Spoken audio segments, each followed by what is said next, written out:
तो आज सकाळु जल्दी टिके उठिकरी काठी घसली। काठी घसी सारी करी जरी धरिकरी गली फूल तोड़वा पाई। फूल तोड़ी सारी करी मुई गाधी बाहरली। गाधी सारी करी मोर काला चेहरा चमकुच कि नाई कही कैमरा ऑन कली। पुणी मोर कपड़ा सबके सफा करी गुटे चुटकी मारी करी सबू सुखई देली। सुखई सारी करी भात खाइली।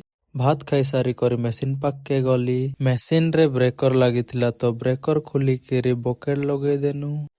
बकेट लगे सारी करी पुणी बैटरी धरिकी ड्राइवर सांगरे गनु डब्लू प्लांट रे ए टाटा हिटाची टिचकू मेसिन टाके ट्रक रे लोडिंग करी करसर के आनलु।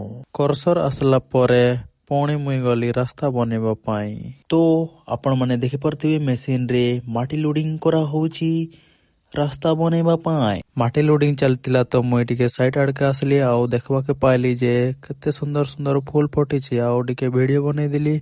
आउ सेपटे सनसेट भी होउची तो नजारा किछि एपरि अछि आपण माने देखि परथिबे। तो वर्तमान मु ड्यूटी रे फेरि आछि आउ भात रांधिबा पाई मो नड़कुरु पानी नेबी। तो आजिर मिनी ब्लॉग एतिकिरे समाप्त करदेबा। जदि आपण माननकु वीडियो भल लागिथिबो तो लाइक करंतु, कमेंट करंतु एवं शेयर करंतु। आईडी को फॉलो करंतु। धन्यवाद। मिलते हैं और एक नए ब्लॉग के साथ।